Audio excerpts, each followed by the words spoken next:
tener más dinero no es muy útil. Los primeros 5 o 10 millones de euros es muy útil. Luego ya.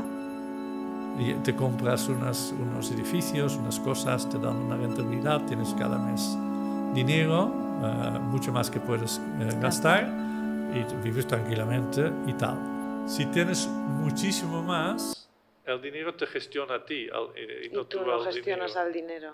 ¿Cómo se gana una batalla con tanto tiburón? Porque los que tienen tanto dinero tienen empleados que no piensan.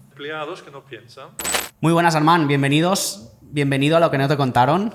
Empezamos un poco profundo con una pregunta que siempre preguntamos a todos los invitados, y es que ¿qué es lo que más valoras en esta vida? Lo que más valoro en esta vida, Sí. mi familia, ¿Vale? no, mi paz interior, ¿sabes? En esta vida, si no tienes familia ni amigos, ni paz interior, estás perdido. Por mucho éxito que tengas. Por mucho éxito que tengas. En los negocios. Mucha gente está tan ocupada con sus días a día y olviden de estas cosas. Sí. Entonces, cuando llega el momento de vender su empresa o cualquier cosa que les pase, no saben gestionarlo porque no saben ni quiénes son. Claro. No saben luego ¿Quién en qué dice invertir quién el eres tiempo. tú? ¿Quién Tú. dice quién Tú soy mismo. yo? Tú mismo y tu entorno, Exacto, iba a decir los demás, la gente que te ¿no? la Tu gente madre, que te tu conoce. padre, Sí. tus amigos. Son los ¿no? que te definen. Exacto. Entonces, esto es importante, ¿no? Sí. Y luego, si tienes esta ancla, si hay una tormenta en el mar, ¿no? Tú te anclas y el barquito se queda en su sitio. Sí. Pero sin esta ancla, el barquito va a todos los lados. Va perdido. Perdido y se hunde. Muy buena respuesta. Muy buena, ¿eh? ¿Cómo se nota la experiencia de los años que se ven las cosas de otra forma, con perspectiva? Sí. Bueno, vamos a conocer un poco a Armand. ¿Quién fue Armand, ¿no? De pequeño, dónde nació y porque tú tienes como una trayectoria profesional súper larga y yo creo que podemos aprender de ti bastante en este podcast. Sí. ¿Quién fue Armand y cómo le dio para emprender? ¿Cómo tenía esa vena ya emprendedora o fue desde pequeño o te lo...? Bueno, sí, bueno, yo soy de Holanda. Yo he nacido en Holanda, cerca de Eindhoven, Vale. en el año 61. Que muchos años. Ya hace. 61, igual que creo que mi padre, sí, también, igual que mi padre. Y yo de pequeño ya me interesaba mucho por estas cosas. Cuando tenía 4 o 5 años ya preguntaba a mi madre cómo ganaba el banco dinero, porque no entendía si entras dinero y lo sacas, que les quedaba algo, ¿no? Cosas así siempre me ha interesado mucho. O intentaba, ¿no? Yo tenía un libro donde había unos esquimales que hacían negocio y poco a poco construían todo con hielo, toda una casa, una planta, una segunda planta, una tercera planta. Y yo, mira, un negocio, después en la primera planta también un negocio, pero después con el deshielo perdieron todo, ¿no? Iba todo. Y digo, entonces todo esto me interesaba mucho, libritos así. Y entonces siempre he pensado en negocios, siempre.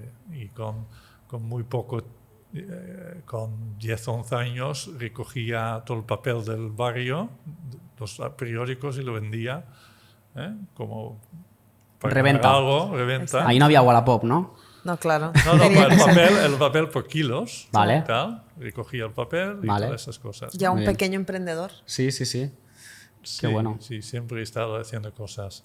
Y cuando iba de vacaciones compraba cosas y lo revendía al volver para recuperar el dinero del viaje. Y cosas así. Los souvenirs o que comprabas. Hasta relojes digitales en 80 y todo, de todo. Algo que quizá aquí o en Holanda no Sí, estaba. siempre buscaba algo que podía revender en casa para recuperar el viaje. Qué Sí, bueno. Cosas así. Sí. Y cómo, al final, bueno, pues nos has contado un poco cómo nació, ¿no? Ese espíritu emprendedor. ¿Cuál fue el primer negocio que dijiste, vale, esto ya es un poco serio? Bueno, cuando yo tenía mucha necesidad, ¿no? No sé si sabes, pero yo con 6 años pasé 2 años en una casa de acogida Vale. Y la potestad, ¿sabes? La potestad parental, que lo tienen tus padres. Sí. En mi caso lo tenía un funcionario del Estado, ¿sabes? Un señor que decidía sobre nosotros, yo y mi hermana y yo. Entonces, mi hermana tiene 2 años más que yo, o tiene. Y entonces estás ahí en una casa, te sientes, esto sale ahí también en el vídeo de Mark, pero te sientes abandonado y después puedes hacer 2 cosas. Lamentarlo, pensar que pobrecito yo. Sí, qué vida más triste tengo. Que hace mucha gente. Y ya están hundidos y no saben salir del bucle, que no vales nada, no valgas nada, que ni tus padres te vienen a visitar o muy poco, y todo este bucle mental. O puedes decir todo lo contrario. Yo tengo que salir sí o sí. Es la supervivencia, ¿no? Exacto. Como nadie va a venir a socorrerte, al volver que... a casa, mi madre tenía...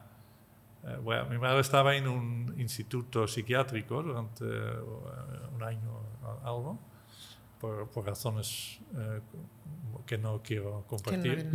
Entonces, al volver, claro, ella podía cuidar de nosotros, pero no tenía dinero. Se había divorciado y no había dinero en casa. Vivía como de 300-400 florines, que es equivalente de 600 euros al mes, ¿no? Vale. Con 2 hijos o 3, porque luego tuve un hijo con otro hombre. Y claro, yo tenía que ganar dinero desde el principio, ¿no? Sí. Buscar algo. Entonces, con 13, 14 años, en verano, tuve un trabajo en un restaurante. En Holanda ya pues empecé a trabajar con 14. Tenía 14, me parece. Y el dinero que gané era suficiente para comprarme una escalera. Vale. Esto me suena de algún vídeo por ahí. Una escalera. Yo sí que no lo sé. No, la mayoría de la gente cuando gana algo se compra, no sé qué se compran un bolso, un coche o lo que sea. Sí. No, yo ahorré todo el dinero para comprarme una escalera. Y era más o menos el total de la cantidad que había ganado en el verano. Y esta escalera aún tengo. Es mi, ¿sabes? Escalera de la suerte. En mi jardín está esta escalera, ya tiene 50 años. Y entonces compré la escalera y voy pensando que iba a limpiar cristales en el barrio. Porque en Holanda todas las casas son de 2 niveles adosados. Entonces las señoras no podían limpiar los cristales de arriba. De abajo sí, pero de arriba no. Entonces digo, mira, ya lo haré yo. Y entonces voy y me echan. Dice, ¿quién eres tú? Yo tenía 14 o 15 años. Y alguna mujer sí que estaba más simpática, pero la mayoría no. Y me echan. Y vuelvo a casa y mi madre ha hecho algo muy bueno. Es decir, tú no puedes entrar en casa hasta que tienes tus primeros 10 o 20 clientes. Yo volvía casi llorando a las 11 de la mañana y dice, no. Tú fuera. A conseguir clientes. Y entonces conseguí los primeros clientes y con estos, al final, después de 4 o 5, lo he hecho 5 años y al final tenía 300 casas o 400 casas que tenía que limpiar cada mes. ¿Tú solo? No, al final tenía dos asistentes. O sea, ya empezaste a coger equipo por ahí, ya empezó a delegar. Sí, eso durante mis estudios, ¿eh? Sí. Porque siempre he estudiado, pero yo he pagado mis estudios en una universidad muy pija, donde todos los hijos eran de gente muy, muy rica. ¿Crees que eso te ha ayudado? ¿Te ayudó eso después, en el futuro? Sí, porque estás en otro ambiente que te ayuda, que sabes cómo actuar, cómo ¿sabes? También es importante, ¿eh? Sí. Que sabes un poco cómo hablan, cómo se mueven y tal. Cómo se relacionan. ¿Puedes acercarte un poquito más, Román, por fin? No, la silla. Ah. ¿Esto lo cortamos? Sí, no te preocupes. Entonces, al final, esto me ha servido, porque yo siempre ahorraba todo. Vale. Entonces le he gastado en mis estudios y tal. Entonces... Claro, eso que me hablabas del ambiente, ¿no? ¿Crees que también hay diferencia de mentalidad, ¿no? Entre quizá ir a una universidad, ¿no? De las más viejas que me dices tú, ¿no? ¿Había una diferencia de mentalidad allí en las personas? O... Sí, claro. Sí. Los ingleses tienen una palabra para esto, se llama entitled, ¿no? Yo aún ahora, con mis 63 años, a veces no pienso que tengo derecho a algo, la sanidad o derechos, ¿sabes? Sí. Si me lo compro yo, Sí. pero que voy a un médico y tengo derechos y digo, me tienes que atender, este tipo de derecho no sientes, no viene de tú mismo, porque has crecido en un entorno muy humilde, Sí. donde no tenías ningún derecho, entonces aún te cargas con esto, ¿no? Mientras que esta gente, también mis hijos, Sí. va al médico y dice, mira, yo tengo todos los derechos del mundo, me tienes que ayudar, tú eres médico, para mí. Exacto. ¿Entiendes? Yo te pago, Esto se llama entitled en inglés. Es una palabra muy buena porque entitled quiere decir que tienes derecho. Y yo no considero que tengo todos esos derechos, ¿no? Yo no pido ni nada del Estado ni nada, porque nunca he pensado que tenía este derecho. Sí. Entonces, eso es la gran diferencia, porque toda esta gente que han nacido con recursos piensa que tienen todos los derechos del mundo, que son los reyes del mambo, que pueden ir por la calle y exigir cosas, ¿no? Y yo no. Eso es la gran diferencia. ¿Cómo se hace para luego criar a hijos con privilegios sin que tengan la sensación de tener derecho a todo? Bueno, yo a mis hijos, conoces a Jan, ¿no? Sí. A mis hijos nunca les he dado dinero. Eso es... La paga semanal no le he dado. Yo tenía paga. Claro, porque eso es un derecho que tienes, ¿no? Pues yo pensaba, no, el dinero hay que empezar a respetar desde el principio, porque es muy fácil gastar, pero muy difícil ganar. Sí. Si lo ganas tú mismo o tú misma, pensarás 2 o 3 veces antes de gastarlo. Sí, le das infinito más valor. Si lo recibes de tus padres o del Estado, bueno, primero piensas que tienes este derecho y segundo lo gastas, te da igual cómo lo gastas. Entonces yo creo que eso es un valor que puedes pasar a tus hijos, ¿no? Yo no quiero que sufran lo mismo que yo, porque no quiero que piensa que no tiene derecho a la sanidad por sentirse inferior, ¿no? Exacto, no, esto no quiero. Pero sí que quiero que respetan el dinero, que luchan por ello y que hacen su propia vida, ¿no? ¿Entiendes? Sí. Que eso es importante. ¿Crees que ha sido muy duro con ellos por la situación que tú viviste? Bueno, no considero esto muy duro. Vale. Además, yo tengo la suerte que tengo negocios donde pueden trabajar. Ya. Exacto. Sí. Entonces yo decía, mira, oye, si quieres dinero, pues aquí el sábado, aquí puedes ser de monitor. Que eso también es una facilidad, ¿no? Decir, ostras. Entonces tú ganas como todos los demás. Esfuérzate y ya tendrás dinero. ¿No? Sí. Qué bueno. Inculcar el valor del esfuerzo, sí. Entonces, tu primer negocio, primera escalera, una herramienta ya de forma estratégica, ya pensabas para poder escalar eso. Y empiezas a ganar dinero con eso. En ese momento, ¿cuándo acaba y empiezas otra cosa? ¿Cómo el timing? Bueno, yo estaba estudiando en este momento. Entonces, en este momento, en la universidad, yo tenía derecho de solo 2... bueno, había 3 trimestres de 10 semanas de estudios. Una semana. ¿Qué estudiaste? Empresariales. Entonces había 10 semanas de estudios, una semana de preparación de los exámenes, una semana de exámenes. Y yo tenía que lavar los cristales cada 4 semanas. Entonces,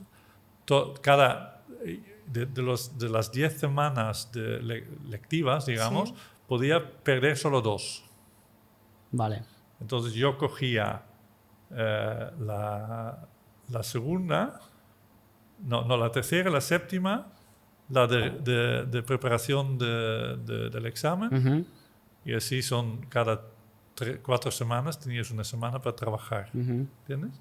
Entonces, cuando acabé los estudios, podía ir a estudiar en Estados Unidos. Entonces vendí la empresa. Bueno, lo traspasé. Sí, el negocio de los A cristales. uno de los chicos que estaban trabajando conmigo. Traspasaste y pudiste pagarte los estudios en Estados Unidos. Sí, pero ya tenía ahorros, porque estaba ganando bastante. Qué bueno. Como una cosa que empezó comprando una escalera ¿Sí? y yendo a captar clientes. A lo mejor si tu madre no te hubiera dicho no vuelvas a entrar en casa hasta que no tengas a los primeros 10 clientes.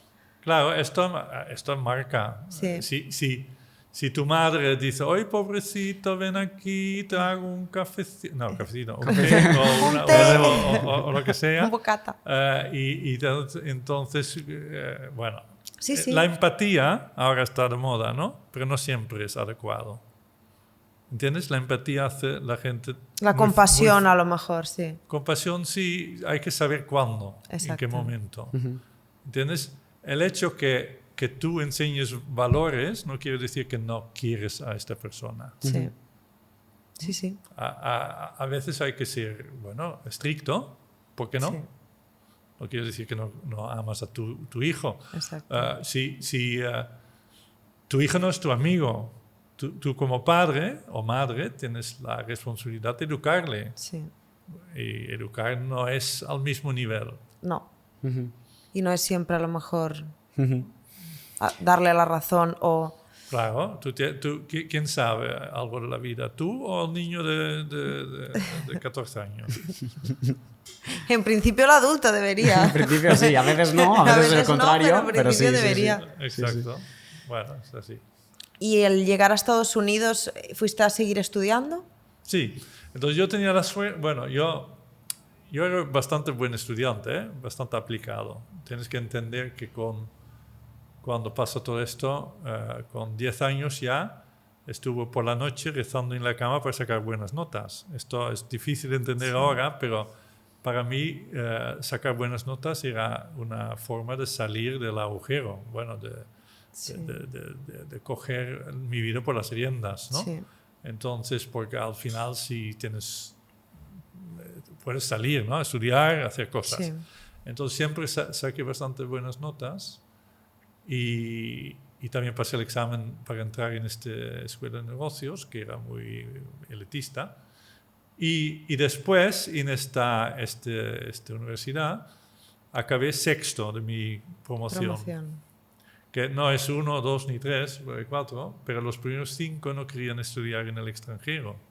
Y sí que había programa de intercambio, ¿sabes? Sí. Entonces había como 4 o 5 universidades que los americanos venían a Holanda y los holandeses a América, ¿no? Y cada uno pagaba en su país la universidad, que es mucho más barata en Holanda que en América. Estados Unidos, Entonces sí. el americano pagaba para mí y yo pagaba en Holanda. Claro. Entonces, claro, si no, no hubiera sido posible, ¿eh? Claro. Entonces, al final, como yo tenía la primera opción, o sea, en la lista, Sí. los primeros 5 no querían estudiar en Estados Unidos. Y tú dijiste, luego para yo mí sí, no yo os sí. preocupéis, exacto. Yo sí. Entonces había diferentes posibilidades. La mayoría eran empresariales, un máster en business. Pero yo digo, hombre, ¿cuál es la mejor universidad? Y me dicen, Georgetown, es donde ha estudiado el rey. Sí. También. Entonces digo, a Georgetown, y digo, pues voy allí. ¿Y qué hacen en Georgetown? Exacto. Daba igual. Daba igual. Jardinería. por Claro, ejemplo. jardinería. Yo Lo que sea, pero en Georgetown. voy a Georgetown. Así fue, ¿eh? Sí, me lo Digo, imagino. yo voy ahí. Entonces, eran relaciones internacionales, diplomacia y todo esto. Digo, vale, pues voy ahí. Y de repente estoy ahí con gente que solo sale en la tele. Claro. ¿Sabes? Porque como Madeleine Albright, ¿sabes quién es? La primera ministra de Exteriores de Estados Unidos, Sí. era mi profesora, y Henry Kissinger y toda esta gente que... Llegadito Sí. de Holanda. Y cuando voy ahora con los reuniones de los exalumnos, también está el rey, yo estoy Sí. con, ¿no? A través de... Ha sido una buena decisión, Sí. porque a través de Georgetown estoy en otra Sí, en otro Otro círculo, nivel. exacto, de relaciones. En ese momento, cuando vas a la universidad, ¿cuál era tu objetivo? ¿El Armand del pasado? ¿Qué quería, ¿no? ¿Qué intentaba conseguir con eso? Escapar. Sí. ¿Escapar Sí, de la qué? miseria. De la miseria. Es que al final se acaba Sí, buenas porque notas estás por... sí que estás trabajando mucho, porque yo tenía mis clientes de limpiacristales hasta los 22 años, o 21, 22, ¿no? Y luego los domingos estaba trabajé en un restaurante, 11 horas. Y después el lunes tuve que volver a la universidad, ¿no? Entonces yo siempre estaba trabajando, o bien estudiando o trabajando. Y luego en casa había muchos problemas. Mi madre no era muy estable mentalmente, tenía muchos problemas. Entonces yo ya tenía ganas de salir del país. Entonces cuando tuve la oportunidad, pues dije, mira, me voy. Sí. Entonces de repente estuve en otro mundo, ¿no? Porque llegas a Estados Unidos, muy lejos de esta situación, Sí. y empiezas de cero. Pero sí que llevas toda la carga, ¿no? La carga emocional lo llevas contigo, no desaparece tan fácilmente. Pero bueno, llegas a un sitio donde a lo mejor nadie conoce tu situación, donde no vas a ser juzgado, donde puedes desmarcarte un poco de todo lo que vives en casa y... Sí, bueno, yo nunca me he preocupado demasiado lo que piensa la gente. Entonces, pero lo que es más es toda la presión que sientes cuando estás en tu casa. ¿Sabes? No por mi mal, pero por situaciones muy complejas. Sí. Donde, claro, si tienes 16 años y de repente tu madre otra vez tiene una depresión y la ingresan, y tengo la hermana pequeña, la hermanastra pequeña de 6 años, mi hermana mayor ya estaba estudiando fuera de casa, y ¿qué hace un niño de 15, 16 años con una responsabilidad muy grande, sí, a su cargo, ¿no? Y tiene que trabajar y hacer mil cosas. Entonces, claro, estas son situaciones muy complejas que al final te cansan un poco. Sí. ¿No? También te llevan a ser la persona y a tomar las decisiones que tomas. Bueno, cuando yo tenía 21 años ya me sentía muy mayor. Claro. Bueno, habías tenido que madurar un poco express, ¿no? Antes, exacto, que el resto. Por la situación. Tomas la responsabilidad, tienes que cuidar de una niña de 6 años con 16, ir a la escuela, sacar buenas notas, trabajar, organizarte. Es diferente. Cuando normalmente una persona de 15 años no sabe cuidar de sí misma, ¿cómo vas a saber cuidar? Sí. Por lo menos, ¿no? Y en ese momento, Armand, ¿cuál era tu relación con el dinero en ese momento en Estados Unidos? Bueno, en este momento... porque no seguiste trabajando. Yo tenía ahorros para esos estudios y lo invertí en un Mercedes para importar en Estados Unidos. Vale. Y un descapotable. Y esto salió mal, porque entra en Estados Unidos, pero había alquilado un garaje detrás de una casa, y después de 2 semanas abro el garaje y ya no está el Mercedes. Ah, muy bien. Wow, y tú, bueno, mi inversión. Era un poco estresante esto, ¿eh? Pues digo, uy, ¿qué voy a hacer ahora? Porque el dinero para estudiar estaba en el Mercedes. Wow. ¿No se recuperó el Mercedes? No, no. Era muy, muy bonito. Uno de 1962 de 4 plazas, ¿sabes? Un 220 S descapotable. Y un clásico. Ahora vale muchísimo dinero esto. Entonces, claro, al final con el seguro me pagó al final. Sí, justo tiempo para, bueno. Pero había una lucha. Porque, claro, en la factura de importación había puesto un precio menor a lo que había invertido yo. Y la compañía de seguros solo quería pagar el precio de la factura. Bueno. ¿Y era lo único que tenías en ese momento para...? Porque ¿cuánto tiempo estuviste en Estados Unidos? 2 años. 2 años. Bueno, 5. 2 estudiando. 2 estudiando. Y 3 trabajando. Y 3 trabajando. ¿Y decidiste volver porque no...? No, yo me hubiera quedado. En Estados Unidos. Sí, me gusta. ¡Spam! Si has llegado hasta aquí es que te está gustando el contenido. Por favor, suscríbete, dale like y comparte. Estás tardando. Estados Unidos tiene una ventaja, es que la gente es muy optimista y muy... Nunca te dirá, si tienes una idea, siempre intentan ayudarte y avanzar la idea, ¿no? En vez de frenarte. Y aquí todo el mundo te frena. Te iba a decir, justito como aquí.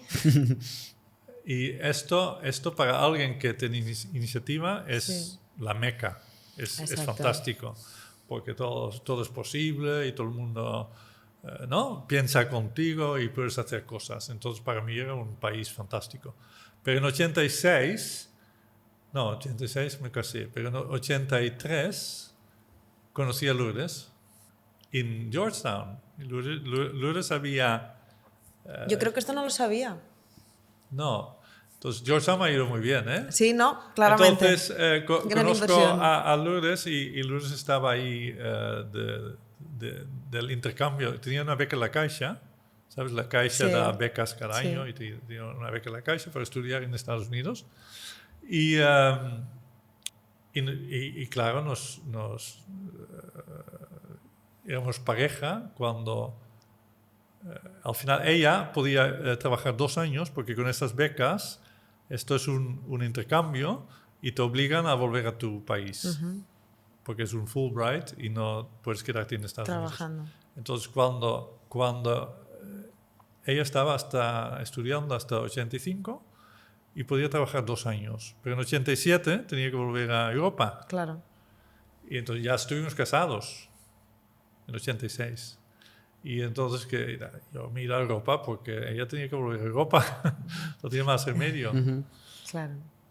Entonces, el amor. Sí. Fue por puro amor. Claro, por enamorarme con una española. Exacto, así es que, ¿cómo somos? Si no estaría ni aquí ni en Europa. ¿Y volviste a Holanda, Armand? Sí, entonces, bueno, no, porque Lourdes es intérprete de conferencias y intérpretes de conferencias no tienen trabajo en Holanda, tienen trabajo en Ginebra o en Bruselas. Ahí son los 2 sitios, Ginebra para Naciones Unidas y Bruselas para la Unión Europea, ¿no? Entonces hay mucho trabajo ahí, pero en Holanda no. Claro. Entonces nosotros nos mudamos a Bruselas. Y yo tenía ya montado un negocio desde en Holanda con un amigo. Y entonces al volver ya continué con este negocio. ¿Negocio de? De telecomunicaciones. Bueno, se llama LCL, aún existe. Aún existe. Y LCL, Low Cost Linking, porque era una forma de reducir la tarifa de las llamadas entre Europa y Estados Unidos, ¿no? Entonces, utilizando la tarifa de Estados Unidos, que era mucho más bajo, para llamar desde Europa. Entonces, tuvimos un truco para la gente de Europa poder llamar por la tarifa americana en vez de la europea. Entonces, esto empezamos y después, cuando yo entré en 87, empezamos a hacer telex refiling. Que el telex no te suena nada, ¿no? No. Pero hace 40 años había un aparato enorme para comunicar. Pues, si te querías comprar algo de una empresa, mandabas un texto. Como un fax. Es antes del fax. Antes del fax. Sí, no habíamos nacido. Mandabas un mensaje que era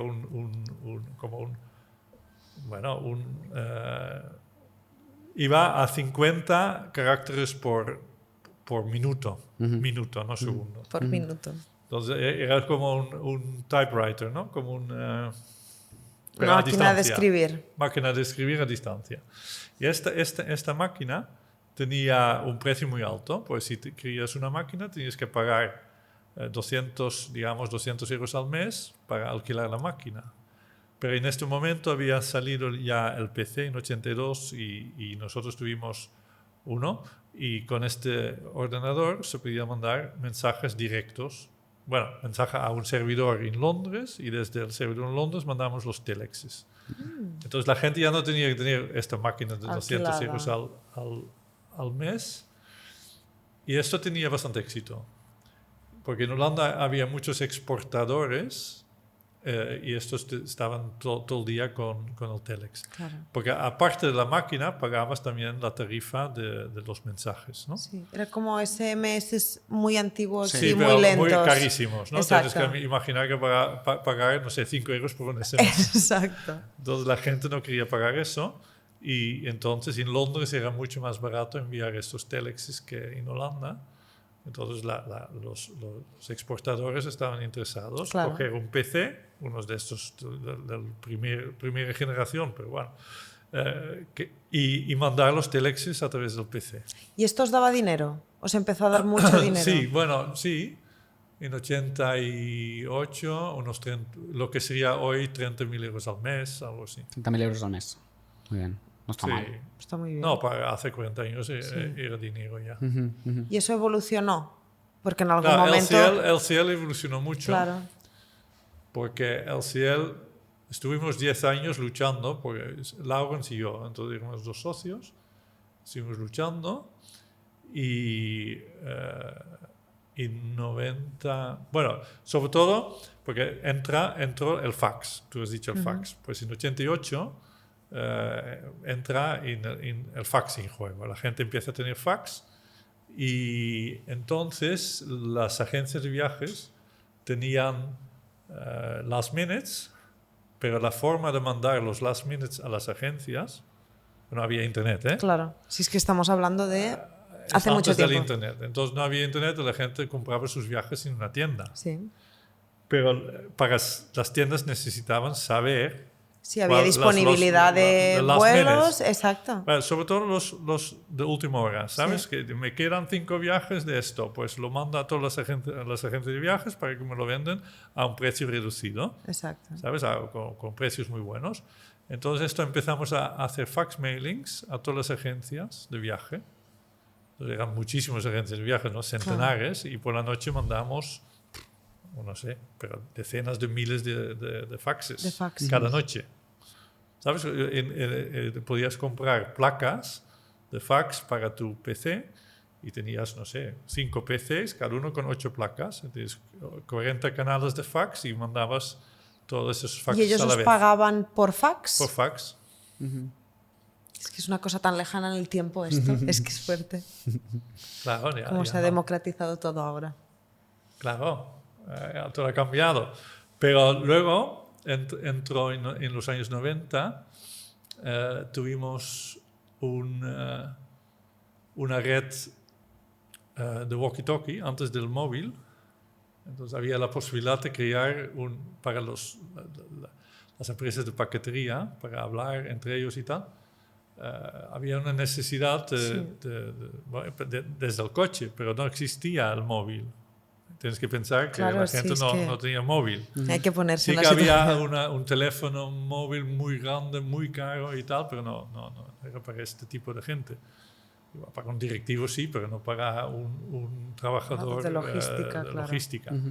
Entonces tuvimos 6 antenas en Bélgica, 6 antenas repartidas por Bélgica, y desde ahí pasaban los mensajes a los coches y al revés.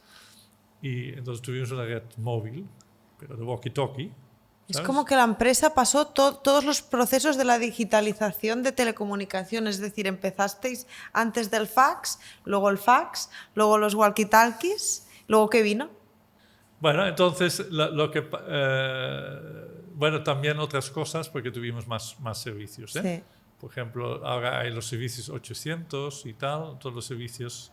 Esto ya luego te contaré una historia. ¿Qué son los servicios 800? Porque esto te gustará. Pero acabando, bueno, entonces cambia la ley porque en 96 hay la liberalización del mercado de telecomunicaciones. Antes no había competencia, había un monopolio, aquí Telefónica, y el monopolio no quería competencia, entonces no podías hacer mucho, solo algunos servicios de valor añadido, pero si te pasabas, te cerraban las líneas. O sea, al final tú competías con los grandes al final, ¿no? Sí, claro, había la Telefónica de Bélgica y nosotros estuvimos compitiendo contra ellos. Claro. Tú estabas con servicios alternativos. Pero nosotros, antes, durante el fax, también tuvimos email. En 86 ya empezamos con email, con correo electrónico. Sí. En 86, y nadie entendía nada del correo electrónico. Nadie entendía nada. Lourdes, igual, pues yo lo intentaba explicar a Lourdes, y Lourdes es muy, muy inteligente. Y era muy complicado explicarlo, el correo electrónico. La gente no lo entendía. Claro, es que ahora lo tenemos como muy instaurado en el cerebro, lo que es Internet, ¿no? Pero realmente, si te paras a pensar qué es Internet, ¿no? Cómo se genera Internet y, ¿no? Es como algo que tú tienes en la cabeza. Pero la gente no entendía que tenía un ordenador para mandar un mensaje y recibía el mensaje en el mismo ordenador. Claro, era como ir al futuro, ¿no? Era como ir realmente en ese momento. Entonces, esto también lo tuvimos y más cosas. Pero en 95, 96, cambia la ley y dicen que son las redes existentes, los que tienen una infraestructura ya hecha, podían tener una licencia de infraestructura. Esta licencia lo necesitas para abrir la calle y poner fibra óptica. Si no puedes abrir la calle. Entonces, este cambio de ley era para proteger las empresas existentes, ferrocarriles, las eléctricas, y decía, si tienes una red existente, puedes optar por esta licencia. Y yo digo, hombre, pero yo también tengo una red existente, tengo 6 antenas, tengo walkie-talkies y yo tengo el mismo derecho. Pero ¿cómo lo exiges? Porque tenemos 10 personas en la oficina. ¿Cómo lo exiges contra toda esta gente, no? Entonces, había la entidad que daba las... Que regularizaba todo eso. Sí. Se llamaba BIPT. Entonces, vamos al BIPT y digo a 6 amigos, pon un traje. Ven conmigo. Y cállate. Bueno, estaban fuertes, por lo menos. Todos muy serios. Pon una cara seria, yo hablo, vosotros callaros, yo hablo. Entonces, digo al director de esta agencia, diga, me parece muy bien que hay este cambio de ley, nosotros somos una red y tenemos este derecho. Y si notamos discriminación, por ser pequeño o por tal, entonces atacamos las demás licencias, porque iban a dar licencia a Telenet Flandes, que es como aquí dar licencia a Cataluña desde Madrid, ¿no? Exacto. Entonces digo, si no me das la licencia, bueno, no así, porque digo, a mí no me gusta la discriminación. Exacto. Y no creo que sería justo. Entonces, si yo me siento discriminado, y no tengo los mismos derechos que los demás, atacaré las demás licencias y tal. Y todos los abogados detrás mío estaban diciendo Mirando como un bluff total. Porque, al final la primera impresión es importante, ir con gente y que se vea que hay un respaldo. No tenía dinero para pagar un abogado. Pero bueno, lo parecían al final. Exacto. Entonces, la apariencia. Eso es importante. Exacto. Entonces me llaman y dicen, vale, pero bueno, hemos pensado y tal, no va a ser la misma licencia, pero puedes hacer un anexo a la licencia que ya tenéis de móviles que os da los mismos derechos. Pero tenéis que escribir la licencia, este anexo vosotros mismos. Y, vale. Pues entonces yo pasé, no sé, 2 meses escribiendo, porque claro, la red nuestra tenía que... Solo podíamos optar por los territorios que cubrimos con nuestra red existente, no fuera. Pero yo lo escribí de tal manera que cubría toda Bélgica. Y lo aceptaron. Dándole vueltas al papel. Lo aceptaron y de repente tenemos un papel que nos da derecho a abrir todas las calles de Bélgica. Y que, para poner fibra óptica, ¿y ahora claro. qué? Entonces empezamos a llamar a empresas de telecomunicaciones que querían empezar en Bélgica y digo, tenemos la licencia, si quieres utilizarlo, pues llámame. Porque ellos, como no tenían red existente, no podían optar a poner la fibra óptica. Grandes empresas de fuera, de Holanda, de Inglaterra, que no tenían lo que teníamos nosotros. Entonces, pero no se lo querían. Entonces, digo, vale, pues yo voy al pueblo, en Bruselas, a Etterbeek, que es como un ayuntamiento dentro de la región de Bruselas, y digo, quiero abrir la calle. Y dice, ¿tú estás loco? Y digo, no, llama al director de la BIPT porque tenemos este derecho. Y entonces, sí, abrimos la calle. Y entonces... Se lo creyeron. Invitamos a toda esta gente que no... A que lo miraran. Y tomamos... Venid a ver la zanja. El agujero. Y desde la zanja tomamos champán y tal, y estuvimos allí repartiendo el cava. Y sí, entonces sí que querían hablar con nosotros. Y ahí empieza expansión. Entonces ahí esto era oro. Porque solo... Esto era oro. Hombre, oro. Porque solo los derechos de construir en Bruselas, por estos derechos nos dieron 4 millones de euros o 1 millón de acciones de Colt. Los 1 millón de acciones de Colt después eran 200 millones, pero yo cogí los 4 millones. Bueno, más vale pájaro en mano que ciento volando. En ese momento no sabía dar mano. Y nunca había pensado que podía hacer una mezcla de los dos o pedir, no sé, 500 mil acciones, mitad. No me ocurrió. Entonces yo digo, no. Tú solo pensaste, lo que voy a hacer yo con esos 4 millones. Exacto. Entonces de repente tuvimos ahí 4 millones. Y yo llegué a casa con el talón de 4 millones. Diciendo, ¿qué hago yo ahora con esto? Y entonces yo digo a Lourdes, oye, ¿quieres algo? Un viaje, un coche. Y dice, oye, la tele está en el suelo, ¿por qué no compras una mesita?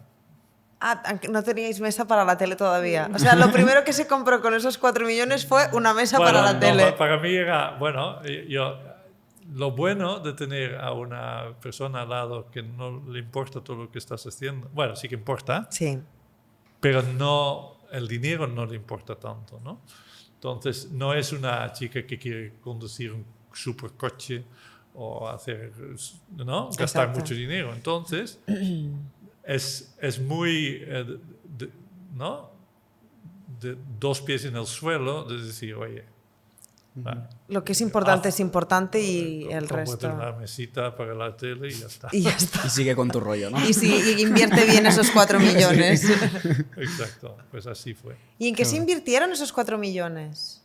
¿Se reinvirtieron en la empresa para poder abrir...? No, nosotros seguimos con la fibra, entonces había más proyectos y en este momento todos los operadores querían hacer redes europeas y querían pasar de Holanda a Francia, claro. Pero no podían pasar porque no había... en Bélgica solo nosotros podíamos hacerles pasar.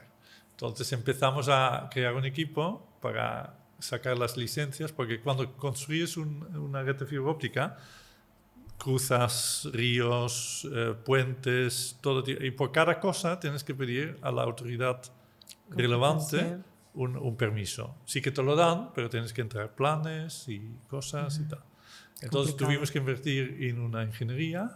Oye, nosotros no tuvimos ingeniería. Claro. Compramos una ingeniería ya existente para poder empezar y luego nuestros clientes, los que querían la infraestructura, pagaban para la ingeniería, ¿no? Entonces yo tenía la ingeniería, y cobrabas que crecía mucho, muy rápido, en un año de 0 a 150 personas, y luego la mitad de la infraestructura que estaban construyendo era para nosotros.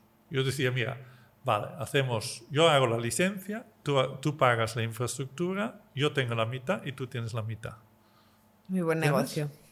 Entonces pagaban ellos todo, tú también estaban pagando la ingeniería, pero nosotros necesitamos, claro, siempre necesitas un poco de cash para antes de cobrar, ¿no? Claro. Entonces si creces muy rápido necesitas dinero.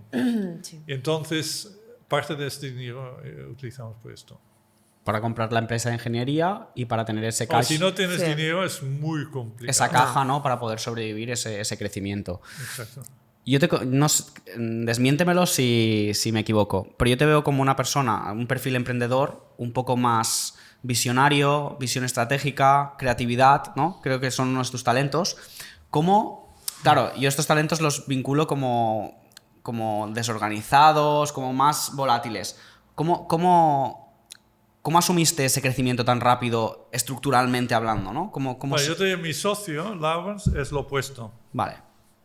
Es súper ordenado y ¿sabes? Entonces, yo creo que está muy bien si tienes una persona que es muy diferente como socio. Si respetas el uno al otro. Claro.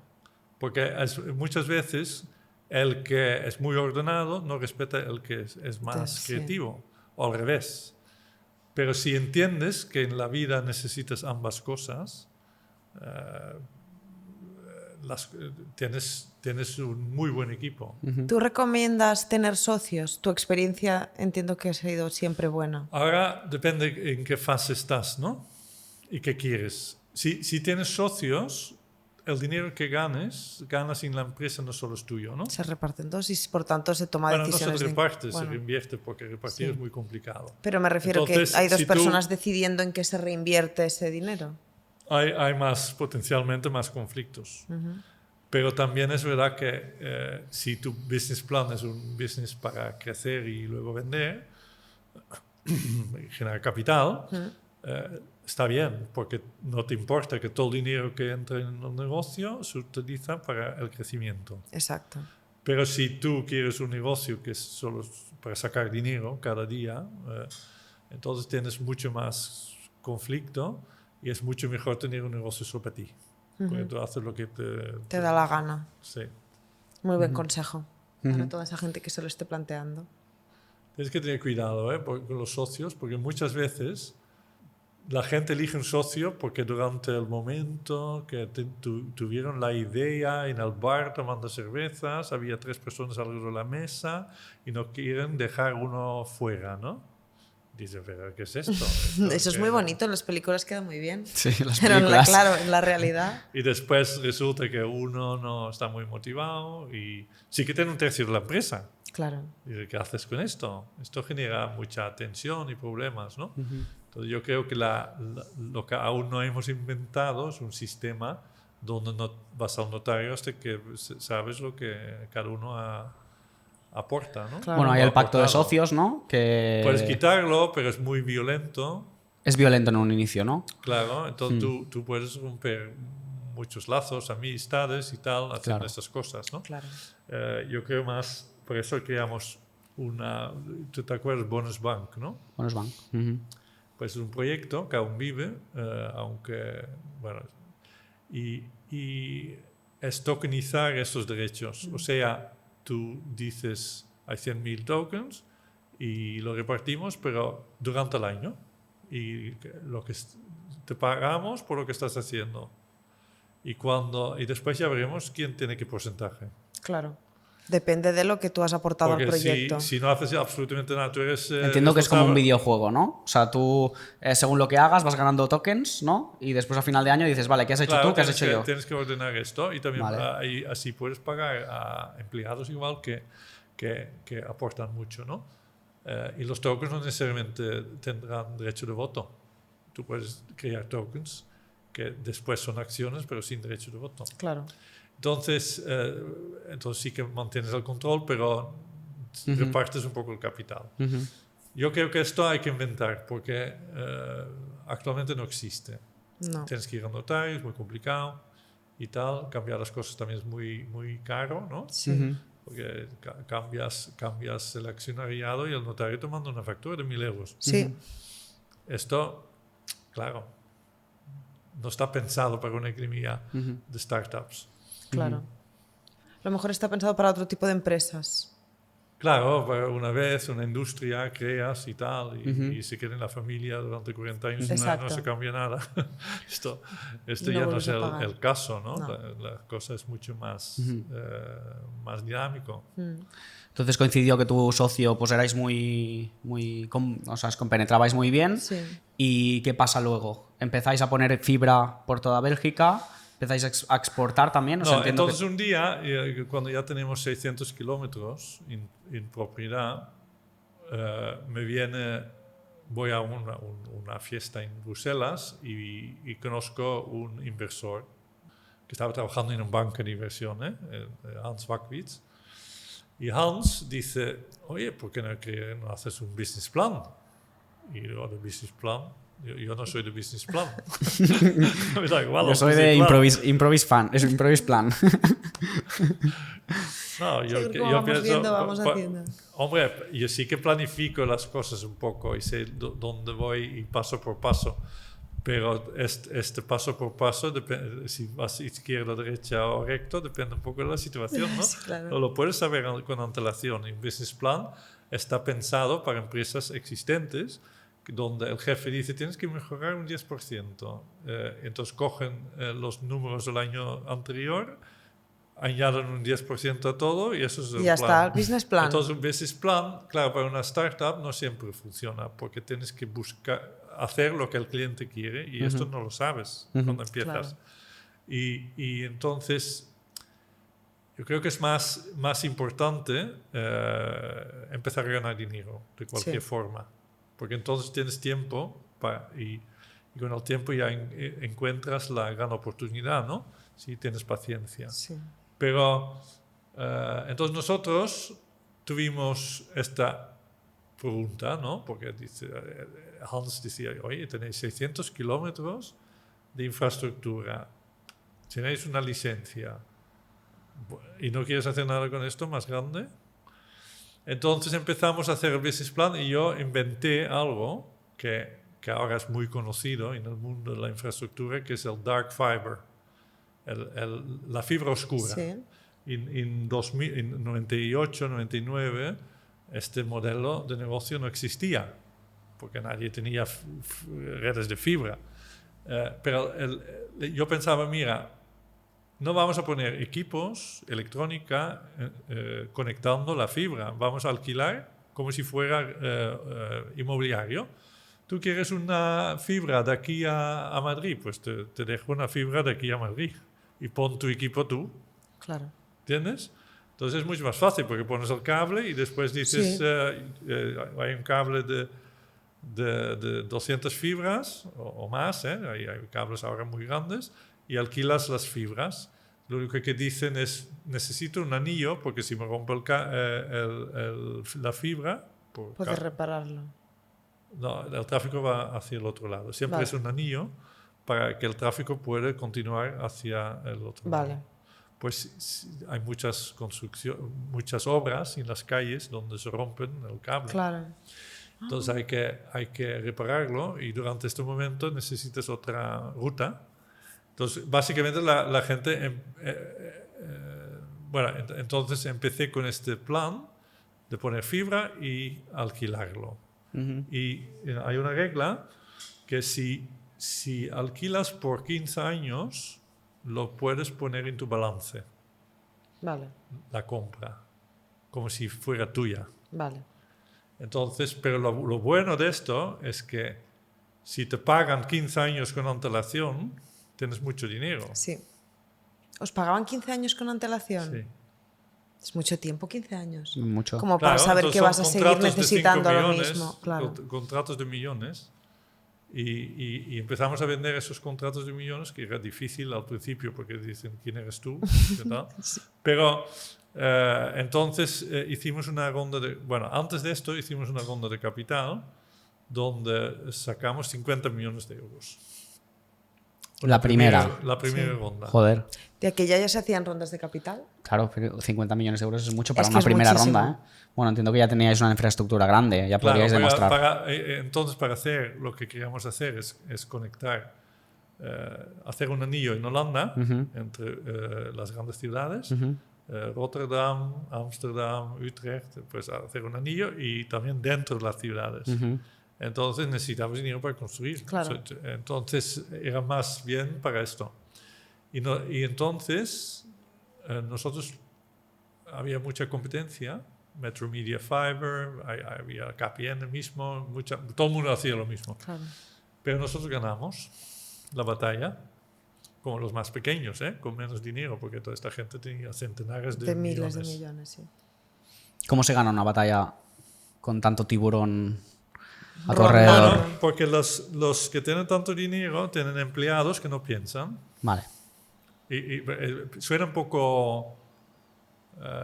Duro, no. Duro o también un poco prepotente, ¿no?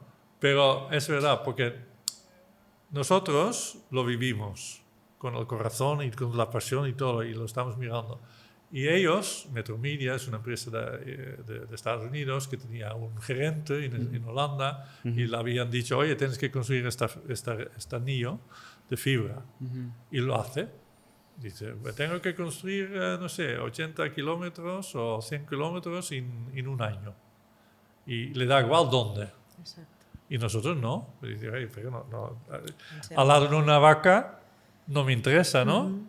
Pero al lado de un edificio, que es el punto donde se concentra todo el tráfico de un banco.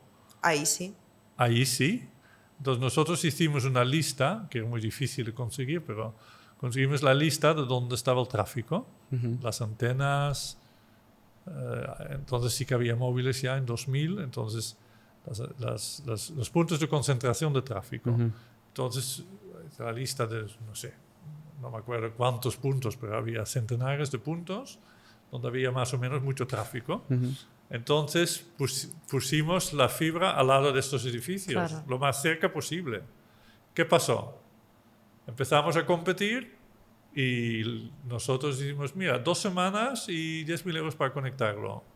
Y los otros, medio año, porque claro, estaban demasiado lejos. Claro. Tenía que abrir la calle 500 metros Exacto. y mucho dinero, ¿no? Para hacer 500 metros. Para nosotros eran 20 metros, 50 metros. Y para ellos eran 500 metros. Y querían cobrar estos 500 metros del cliente. Entonces ahorraban dinero con vosotros. ¿Qué dice el cliente? No, voy con Eurofiber porque con ellos pago mucho menos. Claro, por supuesto. Y en dos semanas tengo la conexión en vez de medio año. ¿Os los comisteis? Entonces, no, ellos no podían conectar ningún cliente o alguno que tenían suerte y nosotros muchos. Qué bueno. Sí. Entonces entiendo que empieza esa ronda de inversión y empezáis a escalar todo, ¿no? ¿Cómo fue esa escalada? Bueno, tuvimos un problema que esto es alucinante porque en 2001 había las subastas de las frecuencias de móviles. Entonces se liberan muchas frecuencias y para hacer el móvil más rápido, ¿no? Porque el móvil antes era solo para hablar por teléfono, Sí. pero para hacer un móvil que también se conecta al internet, querían hacer subastar frecuencias y entonces había las grandes operadoras en Europa apostando y pagaron en total 150.000 millones para estas licencias, que era un trocito de papel. ¿Y qué pasa si pagas 150 millones de euros? 1.000 millones de euros. Que te quedas sin dinero.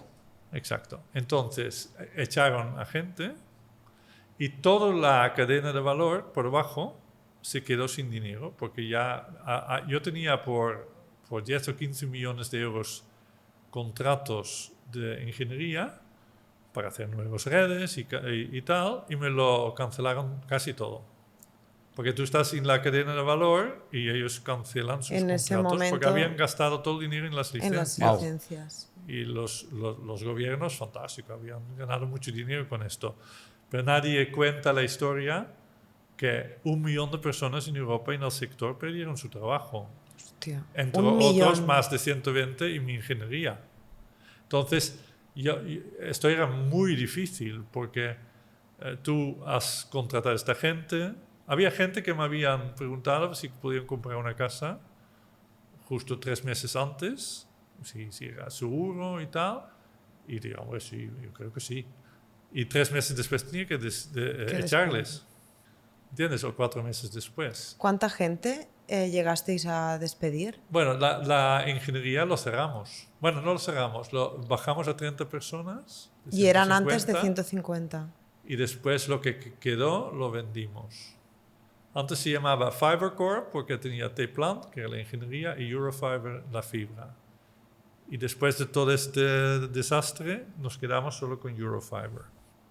Entonces dejamos de llamarnos FiberCorp. Fue un palo grande, entonces, en ese momento. Claro, y esto te quema, ¿eh? Ya te lo digo yo. Cuando pasa esto y tienes que ver toda esta gente que tú conoces muy bien a la calle, esto te hiere. Eso es muy difícil, porque ya te pasa un poco las ganas, ¿sabes? Sí. Entonces, bueno, al final nosotros en este momento seguimos, ¿no?, con la fibra y esto va bien. Y hicimos un error de hacer... Yo quería poner más tubos. Y al final, cuando construyes una red, compartes gastos con otras compañías que también construyen. Entonces, si tú pones 2 tubos, en un tubo quepa un cable, por ejemplo, ¿no? Pones un cable. Pero si tú pones más... La mayoría ponía 2 o 3 tubos. Y yo decía, mira, pondremos 10. Pero cuando llega la factura, si tú pones 2 y tú pones 3 y yo pongo 10, yo pago 2/3 de la construcción. Vale. Y en vez de 1/3. Sí. Porque pagas por tubo. Y esto ha sido un error y así nos quedamos. Tuvimos que pedir más dinero. O sea, os tuvisteis que diluir. Sí, entonces esto es muy malo en un momento muy... Cuando entras en una fase de crisis en la industria, los inversores ya no quieren invertir en tu industria. Entonces, pero tú necesitas más dinero. Entonces tuvimos que hacer 2 rondas y entonces hay en tu contrato de socios, en el pacto de socios, hay lo que se llama el clawback. Eso quiere decir que si tú has vendido en la primera ronda acciones por 10 euros, pero en la segunda ronda valen 5, toda la primera ronda se recalcula con 5 euros como precio. O sea, pierdes la mitad de tus acciones o más. Entonces nosotros nos quedamos cada uno con 5 o 6%, que no está mal porque era una gran empresa que después valía mucho dinero, pero no con todo, claro. El 90% estaba con los inversores. Wow. Y esto es cuando... Entonces, yo no me quejo porque he sacado una muy buena vida de esto, ¿no? Yo tenía 38 años y ya tenía la vida solucionada prácticamente, que era mi objetivo. Pero, claro, el error ha sido... Igual yo tenía que haber puesto 2 tubos, no 10. Exacto, pero estas cosas se ven a toro pasado ya cuando pues ya no necesitas más dinero, aguantas perspectiva. mejor todo, no necesitas una ronda más y otra ronda, ¿no? Porque una lluvia de facturas. Claro. Sin embargo, como las empresas ya no construían sus propias redes, tuvimos mucha demanda de fibras, porque la red ya estaba construida. Entonces, si tú no construyes, alquilas. Exacto. Entonces lo alquilaban con nosotros. Entonces este negocio estaba funcionando bien. Entonces, por eso ahora es enorme, ¿eh? Sí. Eurofiber es enorme. Y sigue funcionando, claro. Personas. ¿Vosotros ya no estáis vinculados a la empresa? No tenemos acciones. Hemos vendido todo. Todo. Y esto es otra lección. Igual hay que dejar algo dentro, ¿no? Sí. En vez de vender todo. Pero en esas decisiones las emociones te juegan a lo mejor un poco de mala pasada. Sí, ¿te arrepientes un poco? No,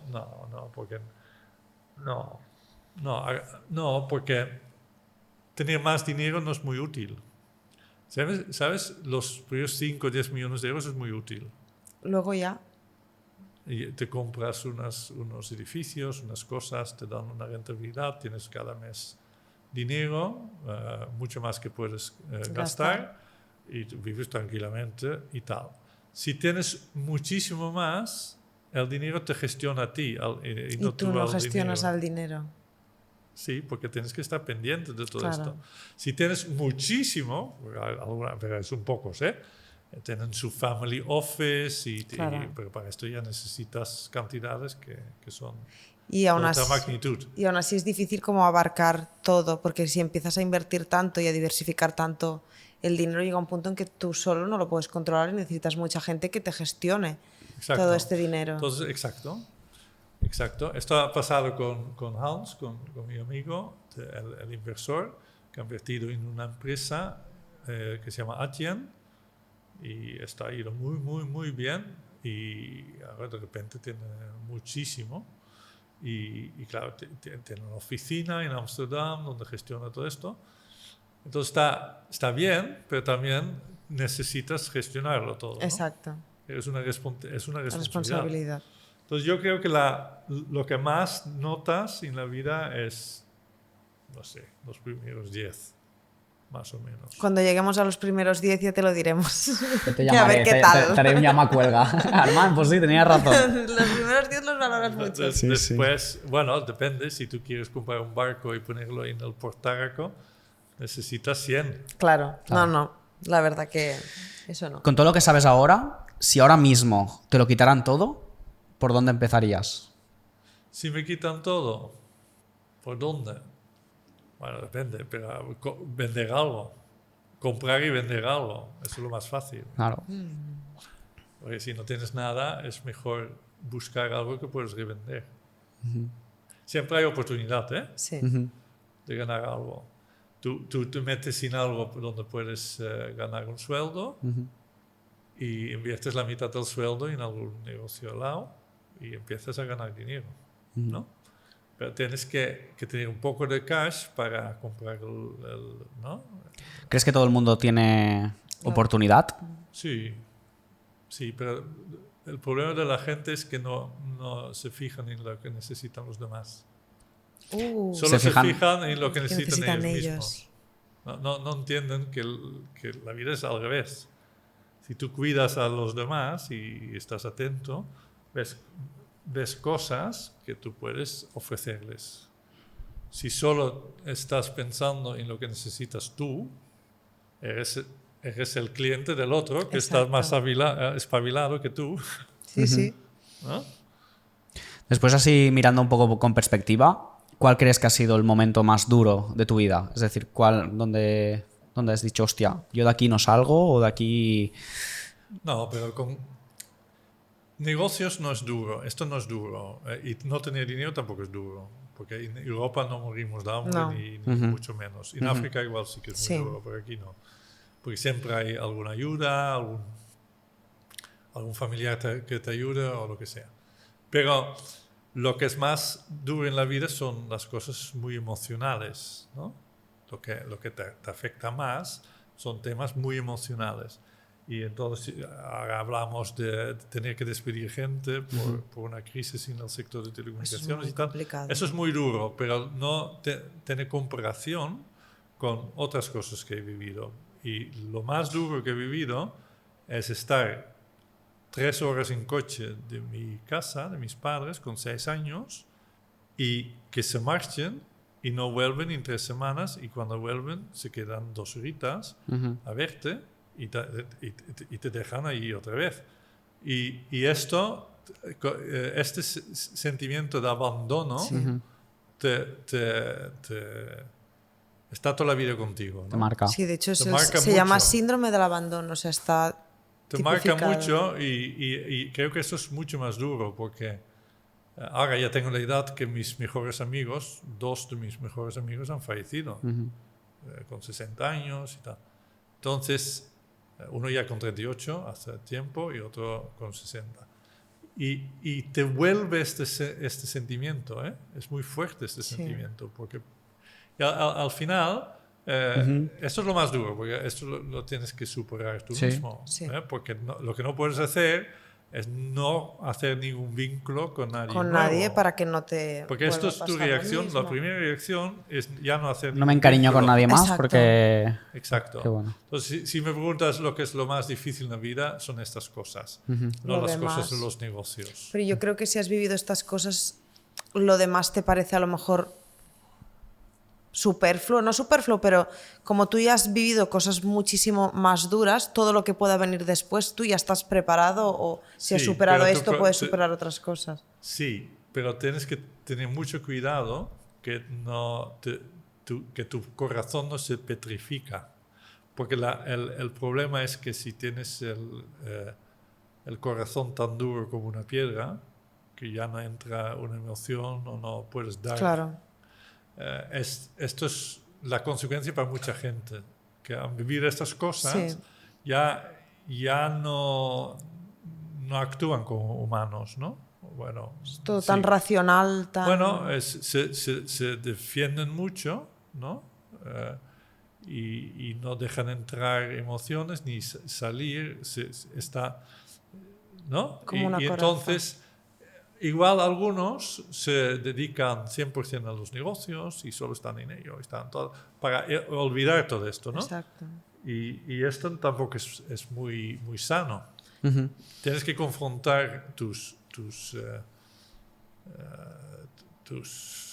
pesadillas, Sí. ¿sabes? Esto es muy importante, entenderlas, pensar de tú mismo y ver a tú mismo desde una distancia, ¿no? Entonces ahí vas mejorando poco a poco. Tú siempre intentaste como conciliar tu vida profesional y tu vida personal, ¿no? Conciliación familiar. O sea, siempre fue importante. Yo lo tenía muy claro, que lo que no había tenido como niño lo quería como adulto. O sea, una familia, una mujer y tranquilidad. No ninguna aventura ni nada. Yo esto lo quería tener seguro. ¿Entiendes? Entonces, lo que no tienes, lo tienes que conseguir de alguna forma y tienes que tener mucho cuidado con entonces, como soy de rápidas decisiones, yo conocí Lourdes en una fiesta, un potluck dinner, que todo el mundo trae su comida, ¿no? De su país y había un buffet. Entonces está esperando en la cola y yo también y empezamos a hablar. Entonces al final de la mesa, ella va con su amiga y yo con mis amigos, pero una semana después estamos otra vez haciendo cola. Entonces esta vez le sigo hasta su cubículo. Bueno, en las bibliotecas en Estados Unidos la gente estudia. Y está como separado por los lados. Sí, entonces son enormes, hay como 1000 sitios, entonces si no sabes dónde está una persona, no había móviles, no para llamarle, oye, ¿dónde estás? Entonces yo la acompaño a su lugar porque dice, mira, a la hora de comer ya la invitaré. Entonces, esto era la semana de los estudios, antes de los exámenes. Entonces, vamos a comer y después la invito a ver el teatro en el Kennedy Center. El Kennedy Center es un teatro muy importante en Washington. Y había un play, ¿Un actor? Un play es la pieza, ¿no? Sí. Vale. Que se llama Agnes of God. Y al medio tiempo subimos al techo, que hay una terraza, y ves todo el mall hasta el Capitolio, ves todo. Y digo, I know we're going to have a very nice family. Que seguro lo tenías, Armando. ¿Y qué dijo? Yo sé que vamos a tener una... Sí, ¿y qué dijo? Y ella pensé... Se rió. Sí, no, ella dice que lástima. Ahora, que no me dice esto, pero pensaba, qué lástima, porque si es serio, no puede ser. Y si no es serio, si es una broma, ¿no? Claro. Porque no es el momento, si Exacto. es serio. Pero me salía de dentro y lo he dicho y ya está. Entonces... ¿Pero se hizo realidad? Claro, ya estamos 38 años casados, ¿no? Tenemos 3 hijos y está bien, estamos bien. Entonces, yo creo que a veces tienes que tener esta visión y no mirar hacia atrás. Mucha gente tiene vértigo en estas situaciones de relaciones emocionales y tal. Y yo creo que es un error. Tienes que tomar ciertas decisiones, ¿no?, en tu vida y lógicamente tienes que encontrar a alguien que va contigo. Sí, por supuesto. Que no es tóxico, que no te hace sentir mal o humillación o lo que sea, ¿no?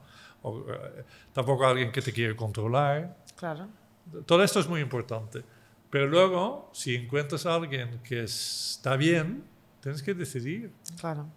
Y para mí era súper importante de tener este lugar seguro, un hogar para mí mismo. Entonces me casé con 25 años.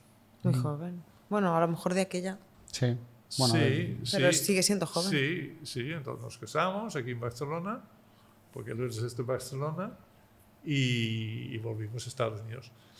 Pero bueno, entonces, claro, la vida, cuando en mi caso, me ha dado muchas lecciones antes de los 18 años. ¿Entiendes? Si sabes leer las lecciones, exacto, ¿no? Porque la mayoría de la gente se siente víctima, pobrecita yo, oye, que no me ayuda, yo tengo derecho a ayuda, o todo el mundo es malo, el mundo es malo. Contigo, y tú eres una contigo víctima, y tal, sí. y empiezas a llorar en una esquina, ¿no? Y decir, y lamentarte, ¿no? Esto de jugar la víctima, cambiar tu ser por plata, ¿no? Tu situación por plata, porque esto es dinero. Si tú actúas como una víctima, te dan todo el apoyo que quieras, porque hay empatía, está de moda, ¿no? Y no digo que es malo esto, porque a mí también me han ayudado. Claro. Lo único es que esto genera dentro de la misma persona la sensación de que es una víctima. Sí. Y una vez que sientes una víctima, ya no sales del agujero. De la sensación. Porque no luchas. Un víctima acepta su situación. Dice, esto es mi situación y pobre de mí y el entorno me ha hecho así, ¿no? Y no es mi culpa. Entonces se queda ahí. Entonces esta persona ya no lucha. Y estamos, en esta sociedad que tenemos, estamos creando millones de personas así. Sí. Y esto es una lástima, porque sí que es verdad que muchas entidades sociales y todos quieren ayudar con todo el corazón. Pero lo que tienen que entender es que también están creando muchas personas que ya no saben salir, pues son dependientes de ese sentimiento.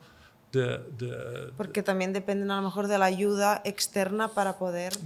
Exacto, muchas cosas. De poder, bueno, sí. Han cambiado lástima por plata. Sí. Aquí se vende mucho, bueno, en internet está muy de moda del millonario, el Lamborghinis, y aquí un poco en lo que no te contaron, queremos un poco reivindicar todo eso porque tú eres una figura que quizá ha llegado, ¿no?, al éxito, entre comillas, pero no lo vemos para nada con Lamborghinis. Al final yo creo que te hacen feliz otras cosas, ¿no? Sí. Después de haber quizá conseguido eso, ¿qué has aprendido de eso? Bueno, sabes, lo que tienes que entender muy bien es que yo también he comprado un yate y he hecho cosas, ¿no? Pero esto te da una sensación que tú valgas algo, que tú vales algo. Es ego al final. Sí, 21 días dicen que dura. No, es un hambre de reconocimiento. Entonces, si tú te sientes inseguro, si pasa lo que me ha pasado a mí, sí que buscas reconocimiento, pero no te das cuenta de que el reconocimiento no es este que necesitas. Lo que necesitas no es el reconocimiento que una chica guapa te ve en un Lamborghini y te mira, ¿no? O te acerca porque tienes un Lamborghini. O que 100.000 personas te ven en YouTube o en TikTok.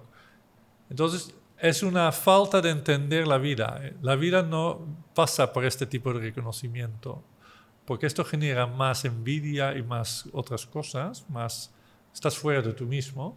Y el verdadero reconocimiento viene cuando yo te cojo la mano si tienes dolor, ¿no? Si yo hago algo para ti, cosas humanas, que no necesitas dinero para esto, ¿eh? Exacto. No necesitas dinero si alguien te necesita y le ayudas. Si piensas en una persona, esto no, pero esto genera el reconocimiento que estás buscando. Esto es el gran vacío que sientes. No se llena con Lamborghinis. Sí, es que yo creo que es una forma de llenar vacíos emocionales y a lo mejor, pues eso, inseguridades, issues de la infancia que no se han resuelto y crees que la única forma de darte valor a ti mismo, que los demás te valoren, a lo mejor tú piensas que tú por tú mismo no te mereces el reconocimiento que realmente sí mereces y te llenas de avalorios y complementos a ti mismo para que la gente te respete. Sí. A mí eso no me causa más respeto hacia una persona, pero puede haber gente que sí. Por ejemplo, si el éxito es el gran valor hoy en día, quieren que parezca que tienen éxito, ¿no? Sí. Entonces, que compran el gran coche y tal. Y casa y... Entonces, así... Y claro, las redes sociales solo han... esto siempre ha existido, ¿eh? Sí. Siempre hay la gente que quiere fardar. Sí, es que esto antes se llamaba fardar, simple y llanamente. Claro, siempre ha existido. También el fantasma, ¿no? Que siempre está. Sí. ¿No?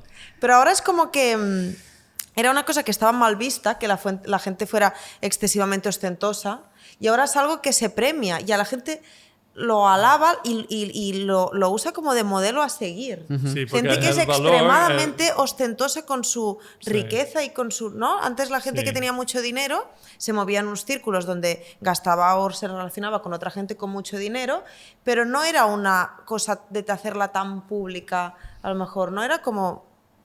No, al revés. La gente de antes con dinero no quería que la demás gente supiera. No lo quieren enseñar. Y ahora Pero ahora, como vosotros habéis vivido otro mundo, ¿no? Sí. Desde 2005 tenemos las redes sociales, los últimos 20 años o 15 tenemos esta conectividad en las redes sociales, que no es mi vida, no es la realidad. ¿no? Yo no vivo esto. Pero en las redes sociales es para enseñar continuamente tu vida. Entonces, esto combinado con esta inseguridad y el sentimiento de reconocimiento genera una generación que solo piensa que esto es lo que vale. ¿Cuántas personas te ven?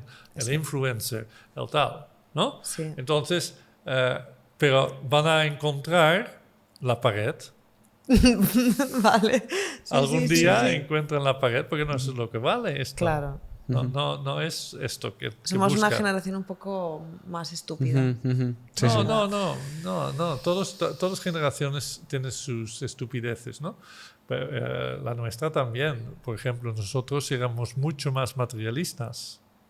Sí. Ahora la gente... No, en mi generación, hace 40 años, lo más era el coche que comprabas, porque tú tenías un coche casa, y tal. Tu casa, tus viajes. Pero más materialistas. Cada vez más la gente... experiencia. Claro, exacto. nosotros buscamos más la experiencia y más la conciliación entre trabajo y tu casa y vida familiar. Ahí buscar. Sí. Bueno, nosotros seguimos unas reglas bastante normales entonces, que es tener tu familia, tus hijos y tal. Pues esto a mí me encanta, porque esto me da mucha seguridad. Claro. Si yo tengo mi castillo en casa y ahí me siento muy seguro y tengo una pareja con quien puedo compartir alguna inseguridad que siento y tengo mis hijos y todo esto para pasar mi cariño, después fuera de todo esto me siento muy cómodo, ¿no? Yo puedo liderar otras personas y tener paciencia, yo puedo hacer muchas cosas, hacerles crecer o lo que sea, y si hacen un error no pasa nada, porque en el fondo me siento seguro. ¿Y por qué me siento seguro en el fondo? Porque tengo un lugar donde me siento seguro y reconocido ya. ¿Sabes? Que me siento cómodo.